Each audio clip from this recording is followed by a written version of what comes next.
Hello everyone! The Ice Hearts finale is here, part 11.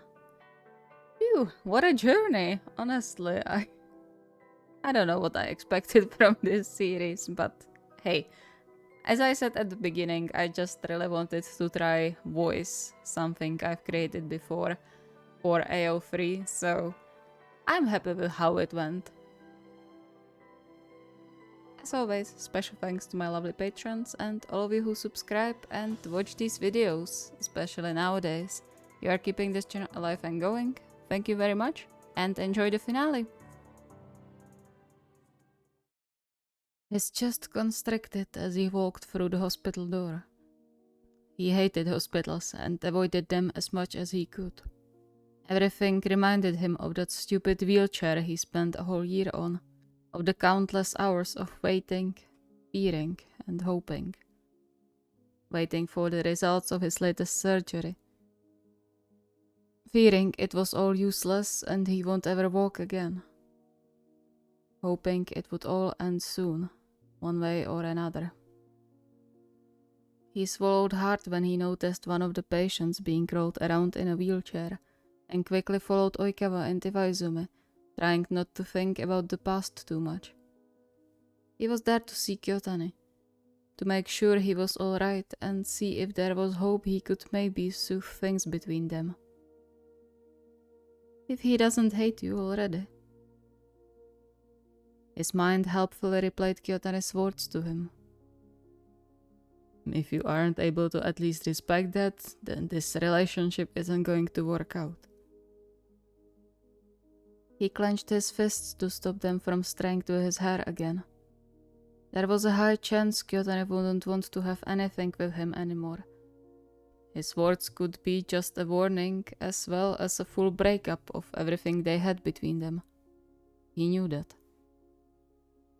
Maybe it would be better if he just left after getting some information, so Kyotani wouldn't be more stressed than necessary. It would probably be for the best. He wasn't. Haba? Yeah, Haba. Haba-chan, wake up! He snapped out of his thoughts, his gaze meeting with Oikawa's, who was watching him with deep concern. He glanced around, realizing they were already in the hallways with doors leading to the rooms. His chest clenched when he spotted Iwaizumi talking with a doctor. What's happening? Oikawa gave him a bright smile. They said he woke up just a few minutes ago for a moment. He's sleeping again now, but we can go to see him. KyouHaba let out a relieved breath, a ginormous rock dropping from his heart. If Kyotani was already put in a normal room, it meant he didn't need any serious surgery. Did they say what is with him? No, they don't want to tell us because we aren't his family members. Hajime is trying to convince this guy you are Kyotani's partner, so he tells us at least something. KyouHaba felt his cheeks heating up and the pit in his stomach growing. They weren't partners. They weren't boyfriends or lovers. What even were they? Could he even call it a breakup if Kyotani decided to end things between them? Probably not. Oikawa tapped on his shoulder and nodded towards the other two men. Seems like Hajime got something. Come on. The doctor measured him dubiously, but it seemed like he decided to take pity on them. According to him, Kyotani suffered a concussion, and there was no saying whether or not the hit didn't damage something in his brain, but the X-ray only showed a small fracture in one of his vertebrae in the neck area, which would take some convalescence, but wasn't at risk of damaging the spinal cord. KyouHaba couldn't remember the last time he wanted to cry from relief more than at that moment. It meant Kyotani would be able to walk normally and possibly still play when he got better. Though he wasn't sure if he would be allowed to see it. They were allowed to the room after a long lecture about not stressing out the patient and causing any ruckus.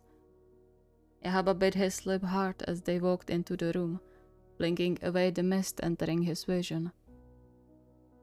Even though he knew Gyotane wasn't in immediate danger to his life, the sight of the man he loved lying motionless except for his slowly rising and falling chest was a bit too much for his heart to handle. He sat on one of the chairs, clasping his hands between his knees, lost on what to do. He wished nothing more than to take Gyotane's hand in his and squeeze it in reassurance and as a reminder he was here for him if he needed it. But did he even have the right to do that? Fuck it. He moved closer and ran his fingers over the back of Gyotane's hand before squeezing it lightly, caressing his knuckles with his thumb. He just needed to see Gyotane healthy again. That was all that mattered. And if the only time he would be able to see him was on TV in the future, so be it. Please, just be alright. That's all I want. Please.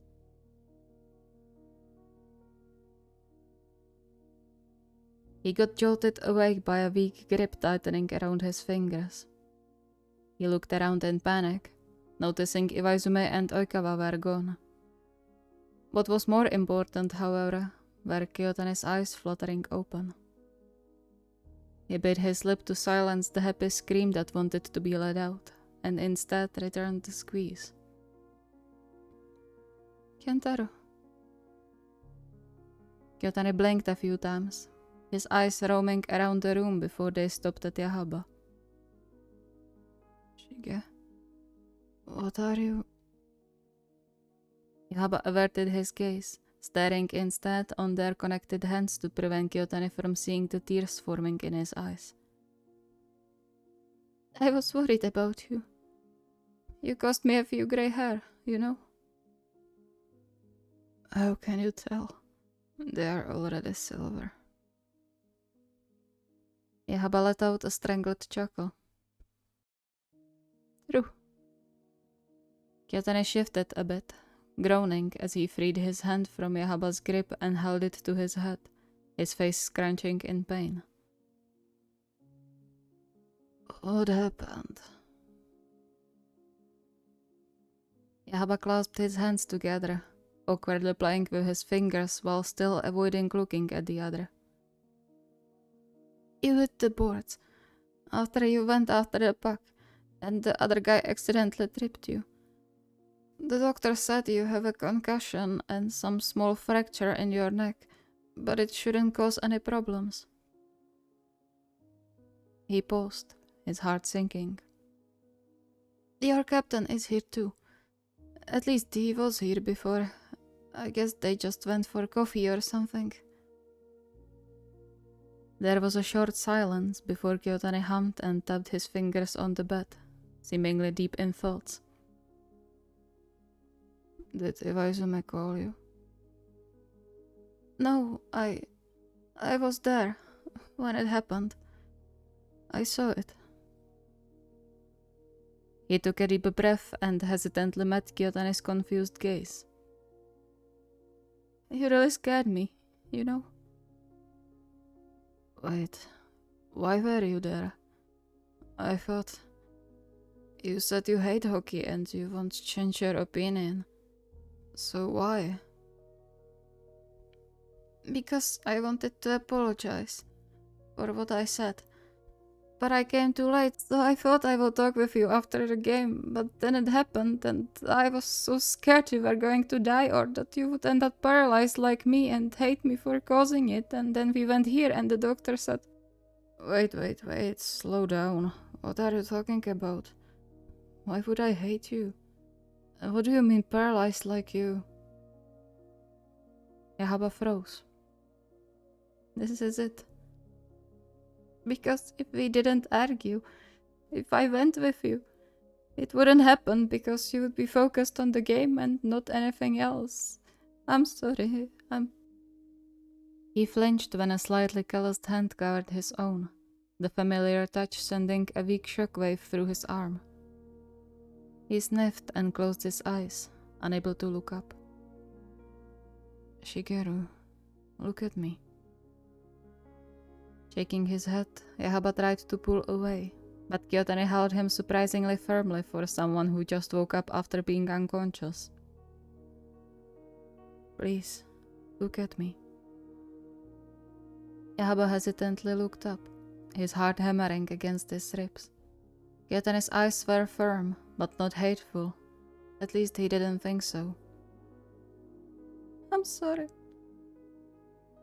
Kyotani's face softened.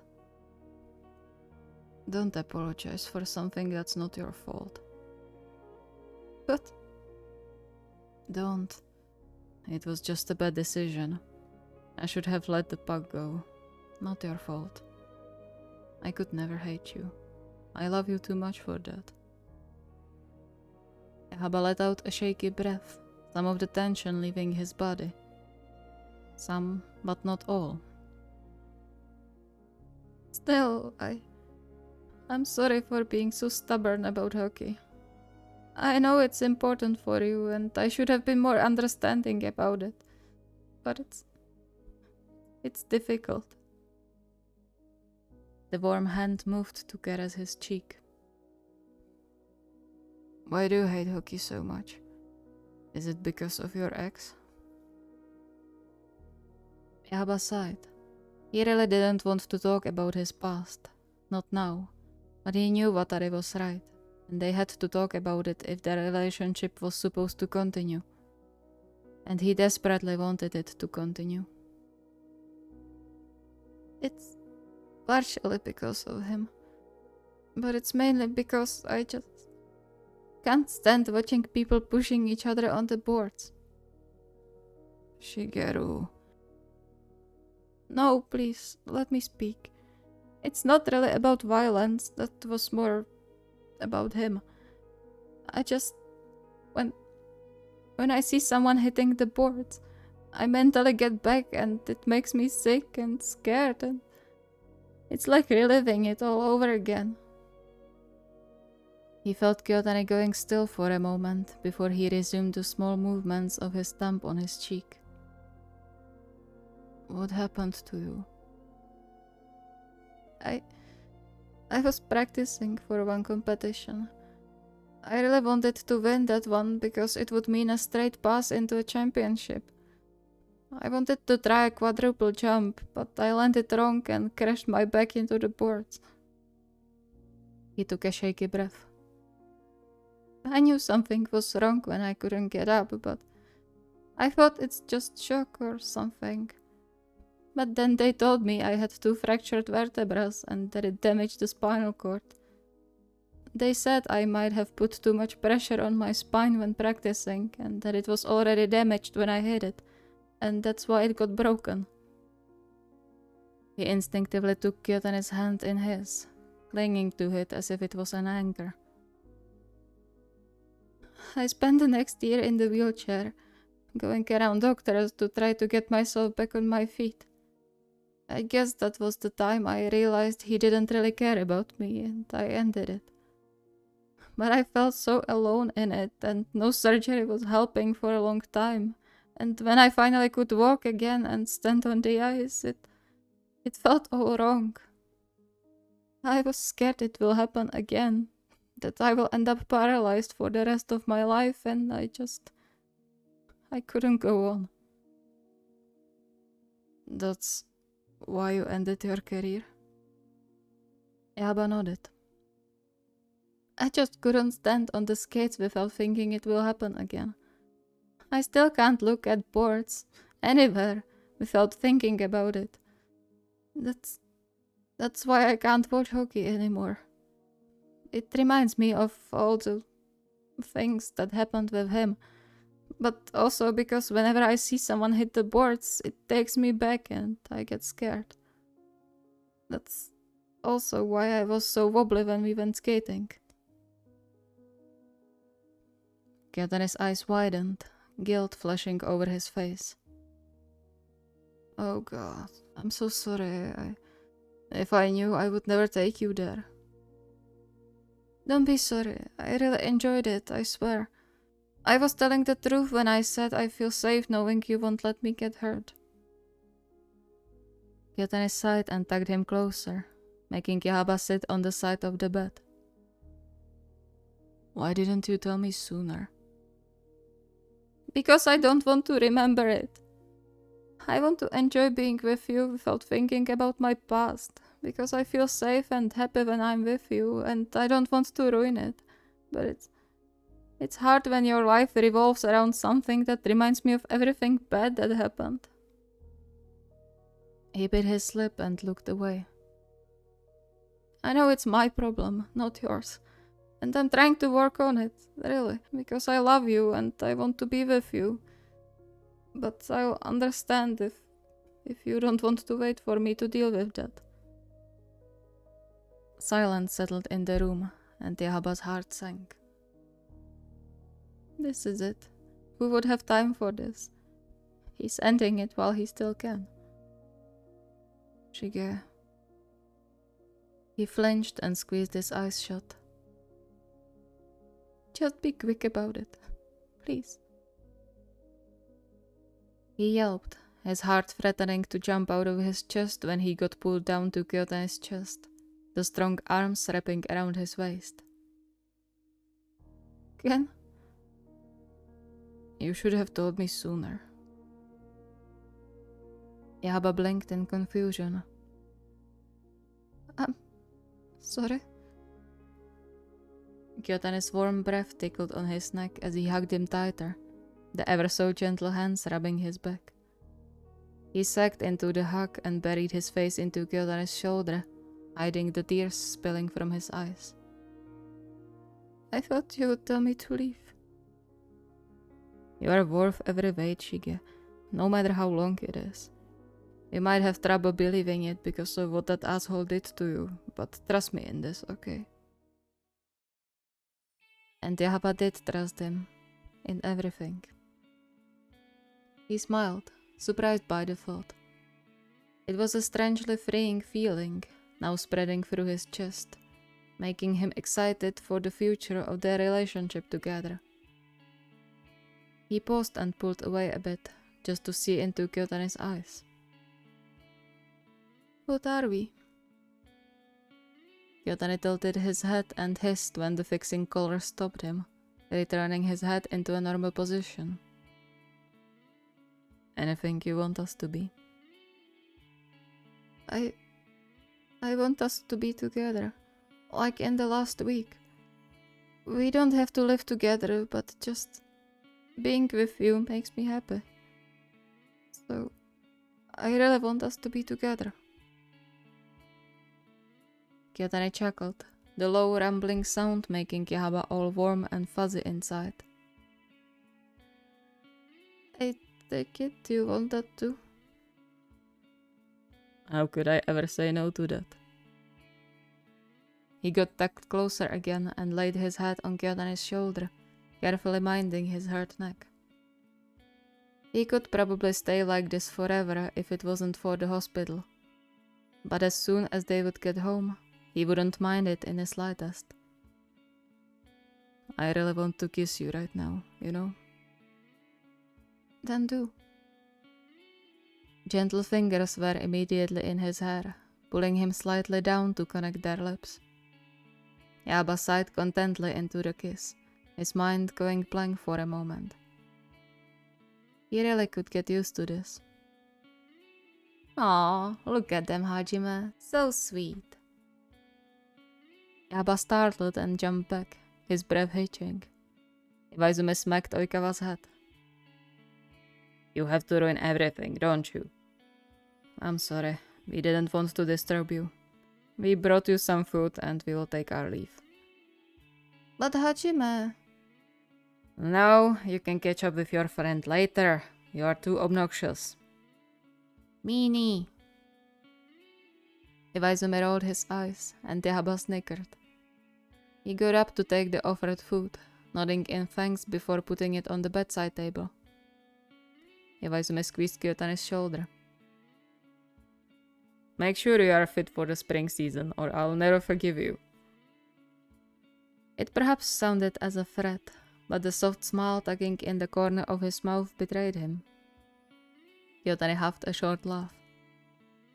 No worries, Captain. you won't get rid of me this easily. I certainly hope so. He looked at KyouHaba. Please take care of him. He's stupid enough to try and stand on the ice next week. Gyotari huffed, offended, and KyouHaba chuckled. I promise. If anything made the last 4 months worth it, it was this moment. Although that wasn't entirely true. Those 4 months were probably the best time he ever had. He would never think taking care of a grumpy hockey player would bring him so much joy. Though truth to be told, Kentaro took care of him the same amount, just in a slightly different way. And now, he was here, sitting in the front row of the hockey stadium right by the plexiglass, waiting for his fiancée to come on the ice for the first time since his injury, his heart beating in excitement. Fiancée. It felt amazing to be able to say that.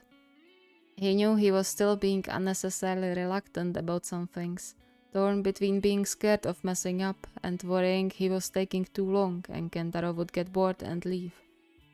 But Kentaro never complained and always made sure he didn't feel rushed into anything, for which he was eternally grateful. He perked up when the announcer finally called the home team on the ice, the whole stadium rising up in cheers. He waved at Kentaro, who gave him a toothy grin before going for the warm-up shooting. He still had to wear neck protection, but it didn't seem like he minded. KyouHaba's heart swelled watching him seamlessly shoot one puck into the net after another, the fire and joy from just being on the ice burning in his eyes. The last months were full of events, both pleasant and difficult, but they made it all the way here. All the hardships felt like they were worth it, and he couldn't wait for what the future had prepared for them. Though, as he slowly spun the silver ring on his finger, he might have had an idea about that.